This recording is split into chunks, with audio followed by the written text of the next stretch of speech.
મારા વાલા પ્રિયો, ઈસુ ખ્રિસ્તના નામમાં હું તમને પ્રેમાળ શુભેચ્છા પાઠવું છું. શું તમે સારા છો? શું તમે ખુશ છો?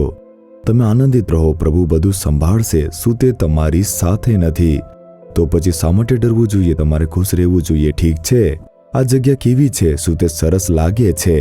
અને આ જે છે તે મ્યાનમાર દેશમાં યાંગોન શહેરમાં એક નદી છે, અને આ તે નદીમાં એક નાનું વહાણ સફર કરે છે. હું તે જહાજમાંથી તમારી સાથે વાત કરું છું. શું તમે મારી પાછળ મોટા કન્ટેનર જુઓ છો? શું તમે ત્યાં એક શહેર જુઓ છો? તે યાંગોન શહેર છે, અને સૌથી પહેલા તેને રંગૂન એવી રીતે કહેવામાં આવતું હતું, પરંતુ હવે તેને યાંગોન કહેવામાં આવે છે. એક મોટું શહેર છે. કહેવાય છે કે આ જે છે તે દેશનું સૌથી મોટું એક શહેર છે. આ શહેરની જે જગ્યાઓ છે તેને જ્યારે તમે જોશો તે ખૂબ જ સુખદ લાગે છે, અને અહીં ઘણી બધી હોડીઓ હમણાં ફરી રહી છે.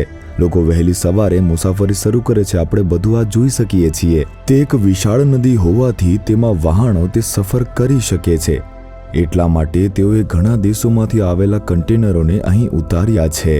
અને અહીં તમે જુઓ, દરિયા કિનારે આ જે વ્યવસાય છે સારી રીતે ચાલે છે. સારું, પ્રભુ મને શું કહેવા માંગે છે? શું તમે આવી રીતે વિચારો છો? બાઇબલમાંથી એક વચન જુઓ. પ્રેરિતોના કૃત્યો તેનો 18મો અધ્યાય તેની 10મી કલમમાં પ્રભુ કહે છે, ઈસુ ખ્રિસ્તે પોતાના શિષ્ય પાઉલને એક દર્શન પ્રગટ કરે છે. કેમ કે હું તારી સાથે છું, અને તને ઈજા થાય એવો હુમલો કોઈ તારા પર કરશે નહીં. તું બીશ નહીં.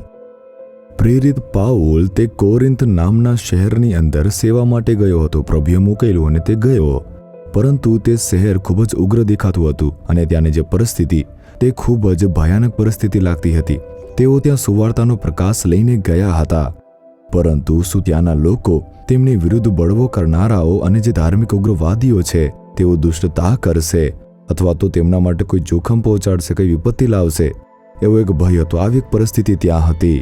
આવી સ્થિતિમાં પરમેશ્વર તેને દર્શન આપીને કહ્યું, તું બીસ નહીં મારા પુત્ર, હિંમતથી તું બોલ. કોઈ તને નુકસાન પહોંચાડવા માટે હુમલો કરી શકશે નહીં. તેનો અર્થ શું છે? હું તને બચાવવા માટે છું. મને પાર કર્યા પછી તમારી નજીક આવશે, તેથી ગભરાશો નહીં. શું તમે જ્યાં સેવા કરો છો સમસ્યા છે? શું જ્યાં નોકરી કરો છો ત્યાં સમસ્યા છે? શું જ્યાં વ્યવસાય કરો છો ત્યાં કોઈ સમસ્યા છે? શું દુષ્ટ લોકો અને ઈર્ષાળુ લોકો તમારા સેવાની અંદર અવરોધ ઊભા કરવા માટે, તમારા ચર્ચને બગાડવા માટે ઊભા થાય છે? તમારા વ્યવસાયને, કાર્યને બગાડવા માટે પ્રયાસ કરે છે? શું ધમકી આપી રહ્યા છે? પ્રભુ કહે છે, ડરશો નહીં. આ બધું થઈ શકે છે. તમારી આસપાસના લોકો ઈર્ષાથી તમારો નાશ કરવાની કોઈ પણ યોજના બનાવી શકે છે. તેઓ મેલી વિદ્યા પણ કરી શકે છે. તેઓ તમને નુકસાન પહોંચાડવા તમામ પ્રકારના દુષ્ટ કાર્યો કરી શકે છે. અધિકારીઓને ઉશ્કેરી શકે છે. ગુંડાઓને તેઓ ઉશ્કેરી શકે છે. ખલેલ પહોંચાડવાનો પ્રયાસ કરશે. તેઓ તમને ભગાડવાનો પ્રયાસ કરી શકે છે, દબાવવાનો પ્રયાસ કરી શકે છે. પરંતુ તમે ડરશો નહીં. તમારી પરિસ્થિતિ જોઈને પરેશાન થશો નહીં, ગભરાશો નહીં.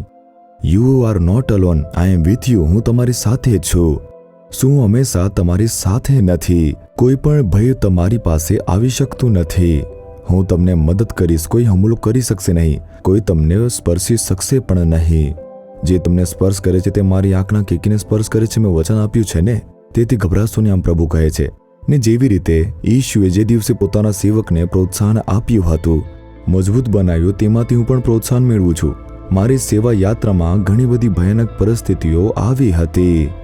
તેઓ મારા પર હુમલો કરવા માટે, મારવા માટે આવ્યા હતા. તેઓએ મારી વિરુદ્ધ બોલ્યા હતા, ઠપકો આપ્યો હતો, અપમાન પણ કર્યું હતું. તેઓ કોઈક રીતે મને નિરાશ કરવા અને દબાવવા માંગતા હતા. તે સમય દરમિયાન પ્રભુ પ્રગટ થઈને કહે છે, ડરીશ નહીં. આ બધું જોઈને પરેશાન ન થઈશ. હું ત્યાં છું. આવી રીતે પ્રભુએ મને આટલા વર્ષો સુધી દોરી ગયા છે, અંત સુધી દોરી જશે. તે તમને પણ કહી રહ્યા છે, તું કેમ ડરે છે દીકરા? તું કેમ ડરે છે દીકરી? શું હું ત્યાં નથી? શું હું તમારી સાથે નથી? હું તમારા માટે ઢાલ છું એવી રીતે કહ્યું છે ને? હું તમારો કિલ્લો બનીશ એવી રીતે કહ્યું છે ને? કોઈ પણ જોખમ તમારી પાસે આવતા પહેલા મને પાર કરવું પડશે. જો હું તેમને મંજૂરી ન આપું તો કોઈ તમને સ્પર્શ કરી શકશે નહીં. ડરશો નહીં, આમ કહે છે. તો પછી તમે કેમ ડરો છો? તમારો વ્યવસાય તે સુરક્ષિત રહેશે. તમારી નોકરી તે સુરક્ષિત રહેશે. તમારું ઘર સુરક્ષિત રહેશે. પરિવાર સુરક્ષિત રહેશે.